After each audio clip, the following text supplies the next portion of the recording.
And we're back with part 2 of Roman Fever by Edith Wharton. So here is the letter. This is Mrs. Slade. Now, obviously, this has been on her mind because she remembers the letter that she wrote 20 years ago as if it was from her fiance to Mrs. Ainsley, then Mrs. Somebody else. She was Miss Somebody then. My one darling, things cannot go on like this. I must see you alone. Come to the Coliseum immediately after dark tomorrow. There'll be somebody to let you in. No one whom you will need fear will suspect, but perhaps you've forgotten what, so that's the letter, right? That's the letter. And of course, Mrs. Slade is like, yeah, I sent that. And then you went there and you got sick and you left for a couple months. Of course, she had to leave because she was pregnant. And I married the great Delphin Slade and I was wonderful. And I've been waiting to tell you this because, well, she kind of regrets telling her, but she spills it all right. She spills it.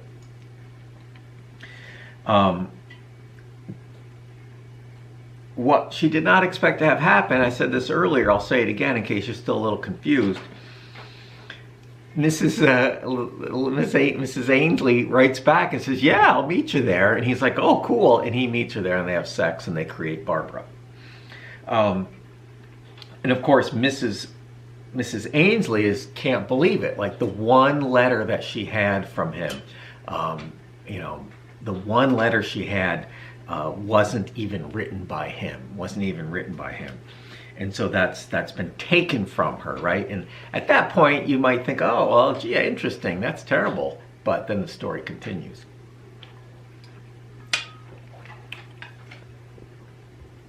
You getting a lot out of this, Simon? He does not share my passion for Edith Wharton.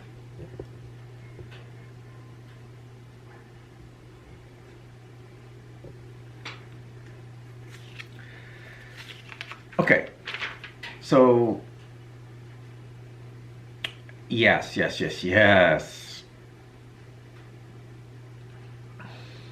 Mrs. Slade finds out that she answered that. Oh, wait a minute. Back up, Berninger. Yeah, because you've always gone on hating me, Mrs. Ainsley says. Perhaps because I wanted to get the whole thing off my mind. I'm glad you destroyed the letter. Of course, I never thought you would die from Roman fever. Ah, how you care for him still. I cared for that memory, said Mrs. Ainsley.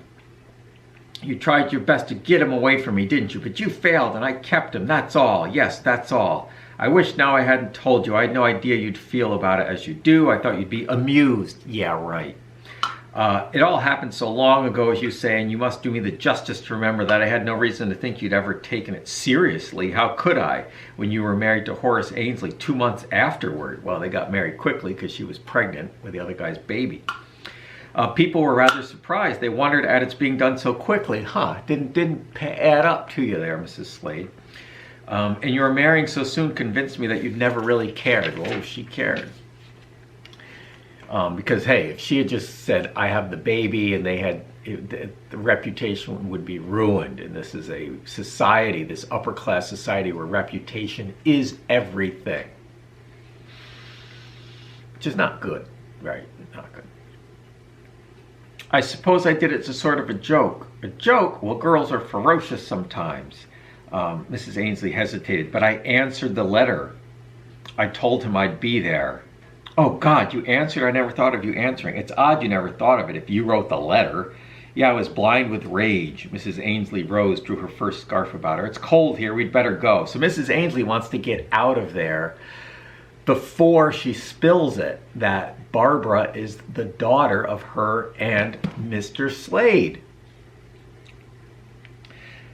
Yes, we'd better go, she gathered up her beard. I don't know why you should be sorry for me, she muttered. Mrs. Ainsley stood looking away from her toward the dusky mask of the Coliseum. Well, because I didn't have to wait that night. Right? Mrs. Slade is thinking, oh yeah, she waited there all night for him and she got sick. Oh no, he showed up. And she got pregnant. Mrs. Slade, yes, I have beaten there, but I ought to begrudge it to you, I suppose. At the end of all these years, after all, I had everything. Here's her gloat, right? I had everything. I had him for 25 years, and you had nothing but that one letter that he didn't write. Ooh, she's going in for the kill. Now, the story could have ended right there. We'd be like, ooh. Mrs. Ainsley was again silent. Right? Mrs. Ainsley, I think, definitely, even though she was fooling around with another woman's man 20 years ago, she comes off as the more sympathetic character here. Mrs. Ainsley was again silent. At length, she took a step toward the door of the terrace and turned back, facing her companion. She almost leaves without saying it, but she's going to say it. And you know what I say? Good for her. I had Barbara. Bazinga.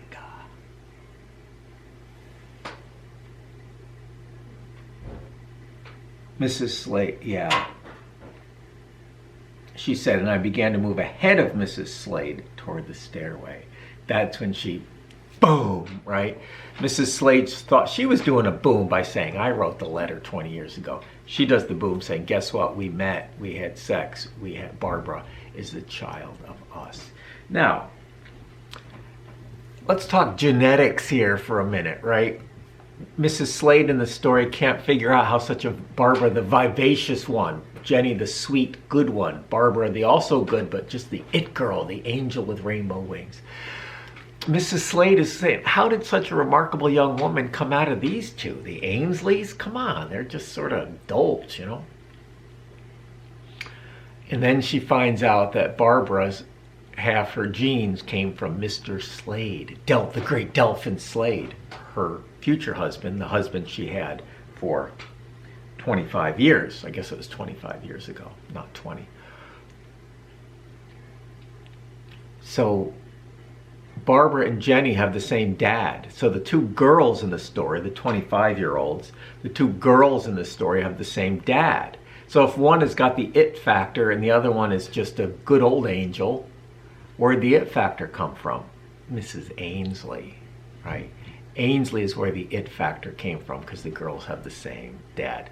Now, I know that's not exactly how genes work, but Mrs. Slade has got to think about that. And for the rest of her life, she's going to see the vivacious Barbara next to her half-sister, the regular good girl, Jenny, and think that they have the same dad and that the vivacious one came from the womb of Mrs. Ainsley, the egg of her, and the sort of good, boring good girl came from her. So, whoa, talk about a mic drop at the end of this story. And if you sort of followed it, honestly, when I got to the end, I can't remember the first time I read this if I got it or not. But now that it's explained to you, this is a major boom, mic drop for Mrs. Ainsley at the end of the story. And Mrs. Slade, I'm going to say it, she had it coming. She's the one who brought it up. She's the one who brought it up, right? You know, who had all these years of resentment, and she had this coming. She could have died just letting it go, but now she's got to know that Delphin Slade loved another woman so much he made love to her in the moonlight at the Colosseum, and that this marvelous young woman came from that sexual encounter. Good story. And these girls now, they seem to get along, the 25-year-olds here, Barbara and Jenny, and they're running around town together, and there's another man on the market, the most eligible bachelor. Mrs. Slade is like, yeah, Barbara will probably get her because she's the it girl. She'll get him because she's the it girl. So history is sort of repeating itself, but maybe these two are really close because they are, after all, half sisters, even though maybe, probably, they'll probably never know it. So good story, good little short story. I hope you enjoyed it. I hope you enjoyed that brief lesson on it, and keep up the good work. Keep up reading your papers, your exams. You guys are doing a good job out there. You guys are rock solid, and I hope you're enjoying the stories. More to come. What do we have? 10 more weeks left of the semester. We're about a third of the way through. So keep up the good work, people. Summer's coming, and we got a lot of good reading between now and then.